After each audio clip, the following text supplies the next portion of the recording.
कलङ्कीमा अवस्थित नेपालकै पहिलो ठुलो र अत्याधुनिक होलसेल बजार एनबिटिसी सञ्चालनमा कम्प्लेक्समा सम्पूर्ण फेन्सी तथा कस्मेटिक सामानहरू होलसेल मूल्यमा उपलब्ध छन्।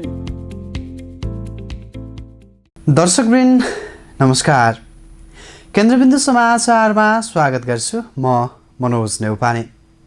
केन्द्रबिन्दु समाचारमा हामी दिनभरिका महत्त्वपूर्ण तथा खोजमूलक समाचारहरू सम्प्रेषण गर्ने गर्छौँ। आजको केन्द्रबिन्दु समाचार सुरु गरौँ प्रमुख शीर्षकहरूबाट। नेकपा सचिवालय बैठक बोलाउन कार्यकारी अध्यक्ष दाहालसहित 5 नेताको लिखित आग्रह, अध्यक्ष ओली भने मौन। संसदको हिउँदे अधिवेशन तत्काल आह्वान गर्न पूर्व सभामुखहरूको आग्रह, संसद अधिवेशन बोलाएर गम्भीर विषयमा छलफल गरिनुपर्नेमा जोड। तिहार लगत्तै सवारी लाइसेन्स परीक्षा र ट्रायल खुलाउन यातायात व्यवस्था विभागको तयारी, महामारीका बीच कुन मोडेलमा काम अघि बढाउने भन्नेबारे छिट्टै निर्णय गरिने। उपत्यकाका विभिन्न चोकमा ट्राफिक सचेतनाका लागि साङ्गीतिक डमी अभियान सुरु, नागरिकलाई सुसूचित गर्ने र दुर्घटना न्यूनीकरण गर्ने प्रमुख उद्देश्य। र अमेरिकी राष्ट्रपतीय निर्वाचनमा बाइडेन 4 राज्यमा अगाडि, जितको घोषणा नगर्न ट्रम्पको चेतावनी। शर्माजी, चाउचाउ। कुन चाउचाउ? जसमा फाइदा छ। कसलाई फाइदा? हामीलाई कि ग्राहकलाई? तपाईलाई फाइदा हुने प्रीति चाउचाउ। फाइदा के छ यसमा? फाइदा चौध मसलाको स्वाद छ, मिठो मिठो याद छ, भोक मिटाउने ताकत छ, वर्षौंको विश्वास छ। बुझ्यो? प्रीति चाउचाउ, फाइदा हुने चाउचाउ। भोक लागेमा प्रीति खाऊ। केन्द्रबिन्दु समाचार सुरु गरौँ विश्वव्यापी महामारीको रूपमा रहेको कोरोना भाइरस सम्बन्धी अपडेटबाट। विश्वभर कोरोना भाइरस सङ्क्रमितको सङ्ख्या 4,97,75,000 नाघेको छ भने सङ्क्रमणबाट मृत्यु हुनेको सङ्ख्या 12,50,000 नाघेको छ। त्यस्तै विश्वभर निको भएर घर फर्कनेको सङ्ख्या 3,53,51,000 नाघेको छ। यता नेपालमा शनिबार कोरोनाका कारण 17 जनाको मृत्यु भएको छ। यो सँगै नेपालमा कोरोनाका कारण कुल मृत्यु हुनेको सङ्ख्या 1,087 जना पुगेको छ। त्यस्तै आज देशभर 2,753 जना सङ्क्रमित थपिएका छन्। यो सहित नेपालमा कुल सङ्क्रमितको सङ्ख्या 1,91,636 जना पुगेको छ। यस्तै देशभर सक्रिय सङ्क्रमितको सङ्ख्या 35,435 जना रहेको छ। शनिबार 2,206 जना कोरोना सङ्क्रमण मुक्त भएका छन्। यससँगै कुल निको हुनेको सङ्ख्या 1,55,114 जना पुगेको छ। आजको पिसिआर परीक्षण 10,423 रहेको छ भने आजसम्म जम्मा पिसिआर परीक्षण 15,27,766 रहेको छ। आज काठमाडौँ उपत्यकामा 1,512 जनामा सङ्क्रमण पुष्टि भएको छ। आज मात्र काठमाडौँ जिल्लामा 1,264 जना, भक्तपुरमा 77 जना र ललितपुरमा 141 जना नयाँ सङ्क्रमित थपिएका छन्। यो सँगै उपत्यकामा कुल कोरोना सङ्क्रमितको सङ्ख्या 87,114 जना पुगेको छ।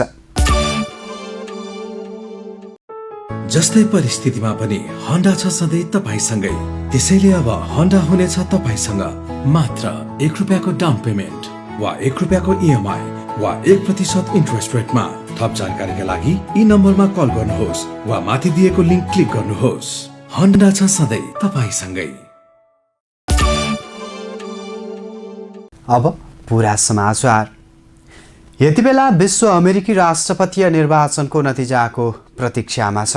तथापि मतगणनाको अन्तिम चरणमा आइपुग्दा पूर्व उपराष्ट्रपति जो बाइडेन निर्वाचित हुने सम्भावना बलियो हुँदै गएको आकलन सुरु भएको छ।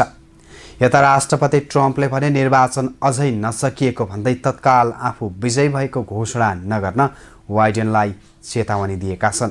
हेरौँ यो रिपोर्ट। अमेरिकामा राष्ट्रपति चयनका लागि भएको निर्वाचनबाट पूर्व उपराष्ट्रपति जो बाइडेन निर्वाचित हुने सम्भावना बलियो हुँदै गएको छ। देशका कुल 50 राज्यमध्ये मतगणना सम्पन्न भएका 44 राज्यमा बाइडेन विजयी भएका छन् भने अहिले मतगणना भइरहेका 4 राज्यमा पनि उनको फराकिलो अन्तर रहेको छ। सबैभन्दा धेरै इलेक्टोरल मत रहेको र लामो समयसम्म ट्रम्पले अग्रता लिइरहेको पेन्सिल्भानियामा पनि बाइडेनले ट्रम्पलाई पछाडि पारेका छन्। अहिले मतगणना भइरहेका 6 मध्ये पेन्सिल्भानियामा मात्रै विजय भए पनि बाइडेन राष्ट्रपतिमा निर्वाचित हुनेछन्। अमेरिकामा राष्ट्रपति निर्वाचित हुन 270 इलेक्टोरल मत चाहिनेमा पेन्सिल्भानियामा मात्रै जिते पनि बाइडेनको कुल 273 इलेक्टोरल मत हुनेछ। त्यसबाहेक नतिजा आउन बाँकी रहेका मध्ये जर्जिया, नेभाडा र एरिजोनामा पनि बाइडेनको अग्रता कायमै रहेको छ। ट्रम्पको अग्रता भने नर्थ क्यारोलाइनामा र अलास्कामा मात्रै रहेको छ। त्यसै गरी अन्य गन्न बाँकी हुलाक मार्फत आएका मतमा पनि बाइडेनको अग्रता कायमै रहन सक्ने आकलन गरिएको छ। अहिलेसम्मको अवस्थामा हेर्दा ट्रम्प पूर्ण राष्ट्रपतिमा निर्वाचित हुने सम्भावना लगभग सकिएको अनुमान गर्न सकिन्छ। तर ट्रम्प पक्षले भने निर्वाचनको अन्त्यसम्ममा आफूहरूले नै जित्ने दाबी गरिरहेका छन्। आफू पराजित हुने देखिएपछि प्रतिस्पर्धामा रहेका वर्तमान राष्ट्रपति ट्रम्पले निर्वाचनमा धाँधली भएको दाबी गर्दै आएका छन्। मतदान र मतगणनामा धाँधली भएको भन्दै उनले तत्काल मतगणना रोक्न माग गर्दै अदालतमा उजुरी दिएका थिए। तर उनका उजुरीहरू अदालतले खारेज गरिदिएको छ। उनले लगाएको आरोप पुष्टि गर्ने गरी प्रमाणहरू नपुगेकाले ट्रम्प पक्षद्वारा दर्ता गरेको उजुरी खारेज गरिएको अदालतले जनाएको छ। अन्तिम नतिजा आउनै लाग्दा उनले दिएका अभिव्यक्तिका कारण धेरै अमेरिकीहरूले उनको आगामी कदमको बारेमा आशंका र चिन्ता व्यक्त गरेका छन्। राष्ट्रपति ट्रम्पले निर्वाचन अझै नसकिएकाले तत्काल आफू विजयी भएको घोषणा नगर्ने बाइडेनलाई चेतावनी दिएका छन्। उनले हुलाकबाट आएको मत र धाँधली भएका ठाउँहरूको बारेमा विवाद नटुङ्गिएसम्म विजय भएको दाबी गर्न नमिल्ने तर्क गरे। तर बाइडेनले भने आफू विजय हुने सुनिश्चित भएको दाबी गर्दै कार्यालय सम्हाल्ने तयारीमा रहेको बताएका छन्। बाइडेनले सम्बोधन गर्दै स्पष्ट बहुमतसहित विजय हुने तर्क आफूहरू लम्किएको बताएका छन्। उनले झन्डै 300 इलेक्टोरल मतका साथ आफू विजय हुने पनि अनुमान सुनाए। उनले कोरोना भाइरसको सङ्क्रमण बढिरहेकाले आफ्नो राष्ट्रपति कार्यालयको पहिलो दिनदेखि नै यसैका बारेमा काम गर्ने जानकारी दिए। अमेरिकामा पछिल्ला केही दिनदेखि दैनिक 1 लाखभन्दा बढी मानिस कोरोना भाइरसबाट सङ्क्रमित भएका छन्। आम सर्वसाधारणलाई ट्राफिक नियम सम्बन्धी जनचेतना फैलाउन भन्दै महानगरीय ट्राफिक प्रहरी महाशाखाले साङ्गीतिक डमी अभियान शुभारम्भ गरेको छ। उपत्यकाका विभिन्न चोकमा राखिएको डमीमा ट्राफिक नियम सम्बन्धी विभिन्न गीतहरू बजाएर ट्राफिक नियमको बारेमा जानकारी दिने महानगरीय ट्राफिक महाशाखाले जनाएको छ। एक रिपोर्ट। महानगरीय ट्राफिक प्रहरी महाशाखाले ट्राफिक सचेतनाका लागि साङ्गीतिक डमी अभियान शुभारम्भ गरेको छ। आम सर्वसाधारणलाई ट्राफिक नियम सम्बन्धी जनचेतना फैलाउन उपत्यकाका विभिन्न ठाउँबाट साङ्गीतिक डमी अभियान सुरु भएको हो। उपत्यकाका विभिन्न चोकमा राखिएको डमीमा ट्राफिक नियम सम्बन्धी विभिन्न गीतहरू बजाएर ट्राफिक नियमको बारेमा जानकारी दिइनेछ। ट्राफिक नियमबारे नागरिकलाई सुसूचित गर्ने र नियमको पालना भए दुर्घटना न्यूनीकरणमा समेत सहयोग पुग्ने महाशाखाका प्रमुख एसएसपी भीम ढकाल बताउँछन्। हाम्रो अन्य मुलुकमा जस्तो चाहिँ स्कुल कोर्समा यो ट्राफिक कक्षा छैन, तर त्यो नभए पनि र हामीले कानुनमा चाहिँ यो सचेतना गर्ने कुराहरू स्पष्ट नभए पनि हामी ट्राफिक प्रहरीले चाहिँ विभिन्न उपाय लाएर ती सचेतना अभियान पनि चलाइराखेका छौँ कि यही वर्ष मात्रै हामीले ट्राफिक उज्यालो अभियान चलायौँ। त्यसमा लाखौँ नागरिकहरूलाई चाहिँ कक्षा नै लिएर चाहिँ प्रशिक्षित बनाउने काम गऱ्यौँ। त्यस्तै गरिकन जथाभावी बाटो काट्नेलाई चाहिँ ठाउँको ठाउँ 20 मिनटको 20 मिनटको क्लास लिने त्यो अभियान चलायौँ। केही नलागेर हामीले सारङ्गी टोली पनि घुमायौँ ठाउँ ठाउँमा। त्यस्तै चाहिँ हाम्रा स्वयंसेवकहरू हामी आम युवा र विद्यार्थीसँग समन्वय गरेर चाहिँ स्वयंसेवक परिचालन पनि हामीले गऱ्यौँ। त्यस्तै पर्चाकर पम्पलेट माइकिङ लगायत विभिन्न ठाउँमा चाहिँ हामीले चाहिँ होर्डिङ बोर्डहरू राखेर पनि चेतना फैलाइराखेका छौँ। र त्यस्तै पछिल्लो आवरमा हामीले डमी ट्राफिक डमी राखिकन त्यहाँ सडक सूचनाहरू चाहिँ हामीले त्यहाँ राखिराखेका छौँ भने सबै खालको उपाय लागेर हामी सचेतनाको लागि लागिराखेका छौँ। यसको मतलब के भने नागरिकले ट्राफिक नियम जानकार हुन् र त्यसले गर्दा दुर्घटना नहोस्, ट्राफिक नियम पालन होस् भन्ने कुरामा हामी सचेत भएर हाम्रो ड्युटी आवरभन्दा ज्यादा ड्युटी खटेर पनि सचेतनाका अभियानहरूलाई हामी चलाउँदै आएका छौँ र त्यसैको कडीको रूपमा आज हामीले चाहिँ यो सुरु गर्दैछौँ। विश्वका अन्य देशहरूमा जस्तो विद्यालय शिक्षामा ट्राफिक नियम सम्बन्धी पाठ्यक्रम नसमेटिएको अवस्थामा ट्राफिक प्रहरीले आफ्नो पहलमा विभिन्न कार्यक्रम गर्दै सचेतना फैलाइरहेको ढकालले बताए। ट्राफिक उज्यालो अभियान, जथाभावी बाटो काट्नेलाई 20 मिनट कक्षा लिने अभियान, ठाउँ ठाउँमा सारङ्गी टोली घुमाउने र स्वयंसेवक समेत परिचालन गरी ट्राफिक नियम सम्बन्धी जनचेतना फैलाउने काम भइरहेको उनको भनाइ छ। पहिलो चरणमा काठमाडौँ उपत्यकामा 5 स्थानहरू रत्नपार्क, कोटेश्वर, कलङ्की, नयाँ बानेश्वर र नयाँ बस पार्कमा साङ्गीतिक डमी अभियानको शुभारम्भ गरिएको छ। अभियानबाट प्रतिदिन 3000 र 1 महिनामा 3 लाखलाई ट्राफिक नियम सम्बन्धी सचेतना जगाउने लक्ष्य ट्राफिक प्रहरीले लिएको छ। अहिले एकजना ट्राफिक प्रहरीले प्रतिदिन 1100 सवारी हेर्नुपर्ने बाध्यता रहेको छ। करिब 12 लाख सवारी रहेको उपत्यकामा ट्राफिक व्यवस्थापनका लागि 1500 ट्राफिक प्रहरी कार्यरत रहेका छन्। केही समयअघि जनचेतनामूलक सन्देशसहित ट्राफिक प्रहरीले उपत्यकामा विभिन्न ठाउँमा ट्राफिक डमी राखिएको थियो। त्यो अभियानले सकारात्मक सन्देश दिएको ट्राफिक प्रहरी महाशाखाको भनाइ छ। लामो समयदेखि बन्द सवारी अनुमति पत्र आवेदन, लाइसेन्स, ट्रायल परीक्षा तिहार लगत्तै खुलाउने तयारी यातायात व्यवस्था विभागले गरेको छ। कोरोना महामारीका कारण बन्द रहेका यातायातका सेवा गत असोज महिनादेखि सवारी कर, नवीकरण लगायत अन्य सरकारी सेवा सुरु भए पनि नयाँ लाइसेन्सका लागि आवेदन, लिखित परीक्षा र ट्रायल कहिले खुल्ने भन्ने विषय अन्यलकै अवस्थामा रहेको थियो। तर अब भने छिट्टै यस सम्बन्धमा निर्णय गरी काम अघि बढ्ने भएको हो। हेरौँ पुरा समाचार। लामो समयदेखि रोकिएको सवारी अनुमति पत्र आवेदन, लाइसेन्स परीक्षा तिहार लगत्तै खुलाउने तयारी यातायात व्यवस्था विभागले गरेको छ। बागमती प्रदेश यातायात कार्यालयले कोरोना महामारीका बीच स्वास्थ्य मापदण्ड अपनाउँदै लाइसेन्स आवेदनलाई पनि निरन्तरता दिने गृहकार्य थालेको हो। कोरोना महामारीका कारण बन्द रहेका यातायातका सेवा गत असोज महिनादेखि सवारी कर, नवीकरण लगायत अन्य सरकारी सेवा सुचारू भए पनि नयाँ लाइसेन्सका लागि आवेदन, लिखित परीक्षा र ट्रायल कहिले खुल्ने भन्ने विषयमा अन्योलता कायम नै थियो। अब भने यातायात व्यवस्था विभागले लाइसेन्स आवेदन रोकिएको लामो समय भएको भन्दै कोरोना महामारीकै बीच वैकल्पिक उपाय अपनाउँदै ट्रायल परीक्षाको प्रक्रिया अगाडि बढाउने भएको हो। यातायात व्यवस्था विभागका महानिर्देशक गगनबहादुर हमालले सेवा बन्द भएको लामो समय भएको अवस्थामा कसरी व्यवस्थापन गरेर अगाडि बढ्ने भन्ने विषयमा सम्बन्धित निकायसँग छलफल भइरहेको जानकारी दिए। खास गरी यातायात सेवा अन्तर्गत अन्य क्षेत्रको तुलनामा लाइसेन्स आवेदन, लिखित परीक्षा र ट्रायल परीक्षामा सबैभन्दा बढी भिडभाड हुने क्षेत्र हुन्। भिडभाड कम गरी स्वास्थ्य मापदण्ड अपनाएर सुरक्षित तवरबाट कसरी सेवा दिन सकिन्छ भन्ने विषयमा केही दिनभित्रै टुङ्गो लगाउने विभागको तयारी छ। लामो समय बन्द भएको अवस्थामा पछि खुलाउँदा फेरि लाइसेन्स आवेदनको चाप र भिडभाड थ्याक्न वा व्यवस्थापनमा कठिनाइ आउन सक्ने भन्दै विभागले यसलाई सहज बनाउने तयारी गरेको हो। अर्कोतर्फ केही प्रदेश यातायात कार्यालयहरूले भने यसअघि नै सवारी अनुमति पत्र परीक्षा सुचारू गरिसकेका छन्। हाल यातायात व्यवस्था विभागले पुराना बाँकी रहेका स्मार्ट लाइसेन्स छपाईको काम पनि सकिसकेको छ। अब नयाँ लाइसेन्स आवेदन तथा ट्रायल परीक्षा खुलेपछि सेवागाईले लामो समय लाइसेन्सको पर्खाइमा बस्न नपर्ने समेत यातायात व्यवस्था विभागले जनाउँदै आएको छ। विभागले अनलाइनमा मात्रै नभई सम्पूर्ण लाइसेन्स आवेदनमा कोटा प्रणाली लागू गर्ने योजना अघि सारेको छ भने बागमती यातायात कार्यालयले घर घरमै लाइसेन्स पुर्याउने कार्ययोजना समेत अघि सारिसकेको छ। देशको सङ्क्रमणकालीन अवस्थामा जनताको समस्या सम्बोधन गर्न र सरकारलाई सही बाटोमा डोर्याउनका लागि संसदको आवश्यकता रहेको भन्दै संसदको हिउँदे अधिवेशन तत्काल आह्वान गर्न पूर्व सभामुखहरूले आग्रह गरेका छन्।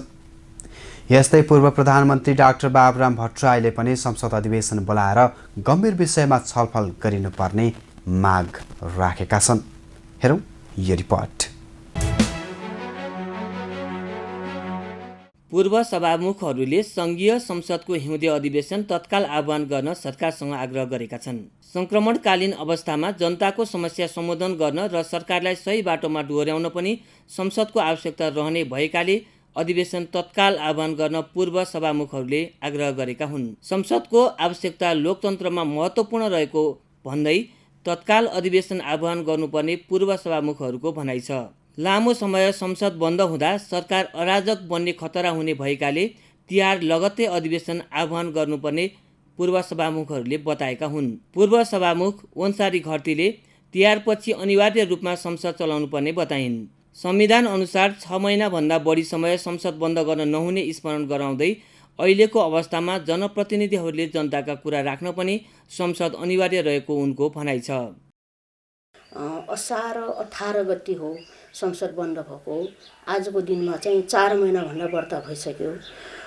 अब हामीले चाहिँ संविधानको व्यवस्था अनुसार 6 महिनाभन्दा उता लान पनि सकिँदैन र यस्तो किसिमको विषम परिस्थितिमा जनताले चाहिँ आफूले आफ्नो स्वास्थ्य ख्याल गरेर काममा एडजस्ट हुँदै गइराखेको अवस्था पनि हामीले देख्न सक्छौँ। यो सँगै अझ जनताको प्रतिनिधि संस्था संसद जस्तो संस्थाले त जनताहरूको दैनिक समस्याहरूमा आवाज उठाउनु पर्ने हुन्छ, निर्णय गर्नुपर्ने हुन्छ हैन। त्यसको लागि चाहिँ विभिन्न प्रकारको व्यवस्थाहरू गर्नुपर्ने हुन्छ। त्यसैले संसद त अनिवार्य चल्नुपर्छ। यस्तै पूर्व सभामुख रामचन्द्र पौडेलले राज्यलाई सञ्चालन गर्ने र सरकारलाई बाटो देखाउने भएकाले संसद अधिवेशन सुचारू गर्नुपर्ने अनिवार्य भएको बताए। सरकारले संसदको अधिवेशन बन्द गर्दा कतिपय तत्काल बन्नुपर्ने ऐन कानुनहरू अलपत्र परेको उनले बताए। प्रधानमन्त्री केपी शर्मा ओलीले सत्ता स्वार्थका लागि आकस्मिक रूपमा संसदको अधिवेशन अन्त्य गरेको उल्लेख गर्दै पूर्व सभामुख पौडेलले सत्तारूढ दलले एकाधिकार लाद्न खोजेको दृष्टान्त भएको आरोप समेत लगाए। तिहार छठ लगत्तै अधिवेशन सुरु गर्नुपर्ने उनको भनाइ छ। संसदको आवश्यकता सबैभन्दा महत्त्वपूर्ण हुन्छ लोकतन्त्रमा। आज यो सरकारले एकाएक संसद भङ्ग गरेर गएको चाहिँ चुनावको अधिवेशन स्थगित गरेर चाहिँ त्यो छलफल कतिपय एजेन्डाहरू कानुनहरू बन्नुपर्ने थिए, कतिपय निर्णयहरू हुनुपर्ने थिए, देशले दिशा पाउनुपर्ने थियो। तर त्यो बेलामा अपरझट यो सत्ता स्वार्थले गर्दाखेरिमा प्रधानमन्त्रीको सत्ता स्वार्थले गर्दा उहाँलाई चाहिँ सजिलो पार्नको लागि भनेर यो संसदको एकाएक चाहिँ अन्त गरियो, संसद अधिवेशनको अन्त गरियो। यो सत्ताधारीहरूको मोनोपोलीको चाहिँ यो चाहिँ दृष्टान्त हो। सरकारले आकस्मिक रूपमा संसद अधिवेशन अन्त्य गर्दा प्रतिपक्षी दलले तदारुकता देखाउन नसकेको पनि पौडेलले स्वीकार गरे। संसदको क्रियाशीलता कायम राख्न तत्काल संसद बोलाउनु पर्ने पक्षमा काङ्ग्रेस रहेको उनको भनाइ छ। सरकारले संसदको अन्त्य गरेर लोकतन्त्रको आत्मालाई मार्ने काम भएको उल्लेख गर्दै संसद सुचारू गरेर लोकतन्त्रको आत्मा जोगाएर देशलाई समृद्धितर्फ लैजान सकिने पौडेलको भनाइ छ। यस्तै जनता समाजवादी पार्टीका सङ्घीय परिषद अध्यक्ष एवं पूर्व प्रधानमन्त्री डाक्टर बाबुराम भट्टराईले पनि संसद अधिवेशन बोलाउन माग गरेका छन्। सामाजिक सञ्जाल ट्विटरमा एक सन्देश लेख्दै उनले नेकपाको आन्तरिक किचलो उसैले छिनेफानो गरे पनि हालका लागि गम्भीर देखिएका विषयमा संसद अधिवेशनमा छलफल गर्नुपर्ने बताए। उनले संसद अधिवेशन बोलाएर कोरोना, अर्थतन्त्र, सङ्घीयता, भ्रष्टाचार, विदेश सम्बन्ध र अन्य विषयमा संसदमा छलफल हुनुपर्ने आवश्यकता औल्याएका छन्। केन्द्रबिन्दु समाचारमा अब आजको टप 1 न्युजको पालो। नेकपाका कार्यकारी अध्यक्षसहित सचिवालयका बहुमत सदस्यले बैठकको माग गर्दै पार्टीका अर्का अध्यक्ष केपी शर्मा ओलीलाई लिखित पत्र बुझाएका छन्। तर अध्यक्ष ओलीले भने आफ्ना विरुद्ध गुटबन्दी भएको भन्दै बैठक बोलाउन अस्वीकार गरेका छन्। हेरौँ यसै सम्बन्धमा रहेर तयार पारिएको यो रिपोर्ट। सत्तारूढ दल नेपाल कम्युनिस्ट पार्टी नेकपाका कार्यकारी अध्यक्ष पुष्पकमल दाहालसहित सचिवालयका 5 सदस्यले तत्काल बैठक बोलाउन लिखित आग्रह गरेका छन्। कार्यकारी अध्यक्ष दाहालसहित 5 सचिवालय सदस्यले प्रधानमन्त्री समेत रहेका अर्का अध्यक्ष केपी शर्मा ओलीलाई सचिवालयको बैठक तत्काल बोलाउन लिखित आग्रह गरेका हुन्। प्रधानमन्त्री निवास बालुवाटार पुगेर सचिवालय बैठक आह्वानका लागि लिखित अनुरोध गरिएको पार्टी प्रवक्ता नारायण काजी श्रेष्ठले जानकारी दिए। अध्यक्ष दाहालसहित झलनाथ खनाल, माधव कुमार नेपाल, वामदेव गौतम र श्रेष्ठले आज भोलिमै बैठक बोलाउन लिखित माग गरेको बताए। आज हामीले कार्यकारी अध्यक्ष कमरेड प्रचण्ड, वरिष्ठ नेता कमरेड झलनाथ खनाल, वरिष्ठ नेता कमरेड माधव कुमार नेपाल, उपाध्यक्ष कमरेड वामदेव गौतम र म समेत 5 जना सचिवालय सदस्यहरूले अध्यक्ष कमरेड केपी शर्मा ओलीलाई भेटेर लिखित रूपमा केन्द्रीय सचिवालयको बैठकका लागि सहमतिको निम्ति आग्रह गरेका छन्। कोभिड-19ले पैदा गरेको स्वास्थ्य सङ्कट, जनतामा देखा परेको समस्या, आर्थिक सङ्कट लगायतका विषयमा छलफल गर्न बैठकको माग गरिएको श्रेष्ठले बताए। यस्तै स्थायी कमिटी बैठकले गरेका निर्णयको कार्यान्वयन अगाडि बढ्न नसकेको अवस्थामा समीक्षा र पार्टीमा उत्पन्न सङ्कटको सम्बन्धमा छलफल गर्दै पार्टी एकताको रक्षा गर्न पनि बैठक आवश्यक रहेको उनले बताए। कार्यकारी अध्यक्ष दाहालले पटक पटक बैठकका लागि आह्वान गर्दा पनि बस्न नसकेको अवस्थालाई मध्यनजर गर्दै आज लिखित अनुरोध गरिएको श्रेष्ठको भनाइ छ।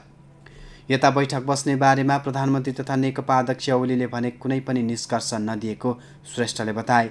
यद्यपि सकभर भोलि नै नभए पर्सिसम्म बैठक बसेर गम्भीरतापूर्वक छलफल गर्न आग्रह गरिएको श्रेष्ठको भनाइ छ। नेकपामा पछिल्लो समय विवाद तीव्र रूपमा बढ्दै गएको छ। विशेष गरेर कर्णाली प्रदेशको विवाद, भारतीय गुप्तचर संस्था र प्रमुख सामन्त कुमार गोयलसँग प्रधानमन्त्रीले गरेको भेट, मन्त्रीमण्डल हेरफेर लगायत विषयलाई लिएर नेकपामा विवाद चुलिएको छ। विवाद बढेपछि दुई अध्यक्षबीच सहमति जुटाउन दोस्रो तहका नेताहरू समेत सक्रिय रूपमा लागेका छन्। यता शुक्रबार पार्टी एकतालाई बचाउन तथा प्रधानमन्त्री समेत रहेका अध्यक्ष केपी शर्मा ओलीले बैठक बोलाउन गर्दै आएको आलटाल विरुद्ध शुक्रबार नेकपाका 5 सचिवालय सदस्यको बैठक पार्टी कार्यालय धुम्बाराईमा बसेको थियो। सो बैठकले नै कार्यकारी अध्यक्ष दाहाल नै औपचारिक बैठक बोलाउन सक्ने भए पनि सङ्कटपूर्ण परिस्थितिमा रहेको पार्टी एकतालाई जोगाएर सहमतिका आधारमा अगाडि बढ्न उनलाई सामूहिक आग्रह गर्ने निर्णय गरेको थियो। पार्टीभित्र देखिएको सङ्कट समाधान गर्ने, सकारात्मक ढङ्गले पार्टीलाई अगाडि बढाउने र अहिलेसम्मको कामहरूको समीक्षा गर्ने, पार्टी निर्णयको कार्यान्वयन गर्ने र पार्टीलाई एकताबद्ध गरेर अगाडि बढाउन आवश्यक कदम चाल्न छिट्टो बैठक बोलाइनुपर्ने निष्कर्षसँगै शनिबार नेताहरू बालुवाटार पुगेका थिए। तर अध्यक्ष ओलीले भने आफ्ना विरुद्ध गुटबन्दी भएको भन्दै बैठक बोलाउन स्वीकार गरेको स्रोतको दाबी छ। हस्त दर्शकवृन्द, आजका लागि केन्द्रबिन्दु समाचार सकिएको छ। भोलि पुनः यसै समयमा हामी उपस्थित हुने नै छौँ।